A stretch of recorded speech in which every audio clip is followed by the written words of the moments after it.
राधे राधे, जय श्री कृष्ण। आज हम आपको इस वीडियो में सूर्य भगवान की व्रत कथा सुनाने जा रहे हैं। रविवार सूर्य देवता की पूजा का वार है। जीवन में सुख समृद्धि, धन संपत्ति और शत्रुओं से सुरक्षा के लिए रविवार का व्रत सर्वश्रेष्ठ है। रविवार का व्रत करने व कथा सुनने से मनुष्य की सभी मनोकामनाएं पूरी होती है। मान सम्मान, धन, यश तथा उत्तम स्वास्थ्य मिलता है। रविवार व्रत का ऐसे करे पूजा। सूर्य का व्रत 1 वर्ष या 30 रविवारों तक अथवा 12 रविवारों तक करना चाहिए। रविवार को सूर्योदय से पूर्व बिस्तर से उठकर शौच व स्नान आदि से निवृत्त होकर स्वच्छ लाल रंग के वस्त्र धारण करें। तत्पश्चात घर के ही किसी पवित्र स्थान पर भगवान सूर्य की स्वर्ण निर्मित मूर्ति या चित्र स्थापित करें। इसके बाद विधि विधान से गंध पुष्प आदि से भगवान सूर्य का पूजन करें। पूजन के बाद व्रत कथा सुने। व्रत कथा सुनने के बाद आरती करें। तत्पश्चात सूर्य भगवान का स्मरण करते हुए ओम ह्रीं क्रीं ह्रीं ह्रीं ह्रों स सूर्याय नमः इस मंत्र का 12 या 5 बार अथवा 3 माला का जाप करें।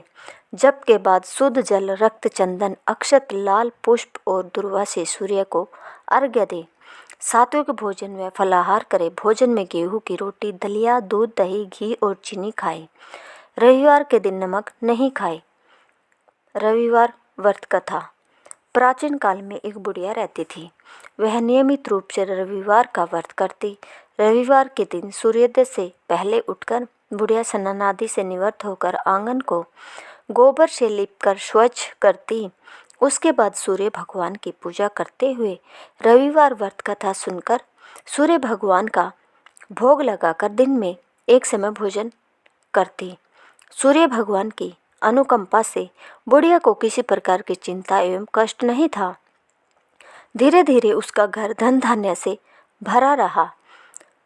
उस बुढ़िया को सुखी होते देख उसकी पड़ोसन उससे जलने लगी। बुढ़िया ने कोई गाय नहीं पाल रखी थी, अतः वह अपने पड़ोसन के आंगन में बंधी गाय का गोबर लाती थी। पड़ोसन ने कुछ सोचकर अपनी गाय को घर के भीतर बांध दिया। रविवार को गोबर न मिलने से बुढ़िया अपना आंगन नहीं लीप सकी।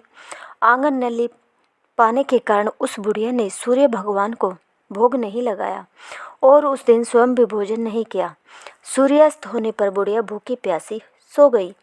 प्रातःकाल सूर्योदय से पूर्व उस बुढ़िया की आँख खुली तो वह अपने घर के आंगन में सुंदर गाय और बछड़े को देखकर हैरान हो गई।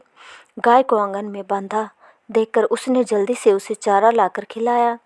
पड़ोसन ने उस बुढ़िया के आंगन में बंधी सुंदर गाय और बछड़े को देखा तो वह उससे और अधिक जलने लगी। तभी गाय ने सोने का गोबर दिया। गोबर को देखते ही पड़ोसन की आंखें फट गई। पड़ोसन ने उस बुढ़िया को आसपास न पाकर तुरंत उस गोबर को उठाया और अपने घर ले गई तथा अपनी गाय का गोबर वहां रख गई। सोने के गोबर से पड़ोसन कुछ ही दिनों में धनवान हो गई। गाय प्रति दिन सूर्योदय से पूर्व सोने का गोबर किया करती थी और बुढ़िया के उठने के पहले पड़ोसन उस गोबर को उठाकर ले जाती थी। बहुत दिनों तक बुढ़िया को सोने के गोबर के बारे में कुछ नहीं पता था। बुढ़िया पहले की तरह हर रविवार को भगवान सूर्यदेव का व्रत करती रही और कथा सुनती रही। लेकिन सूर्य भगवान को जब पड़ोसन की चालाकी का पता चला तो उन्होंने तेज आंधी चलाई। आंधी का प्रकोप देखकर बुढ़िया ने गाय को घर के भीतर बांध दिया। सुबह उठकर बुढ़िया ने सोने का गोबर देखा। उसे बहुत आश्चर्य हुआ। उस दिन के बाद बुढ़िया गाय को घर के भीतर ही बांधने लगी। सोने के गोबर से बुढ़िया कुछ ही दिनों में धनी हो गई।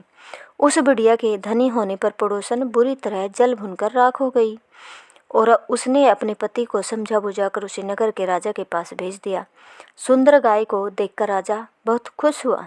सुबह जब राजा ने सोने का गोबर देखा तो उसके आश्चर्य का ठिकाना न रहा।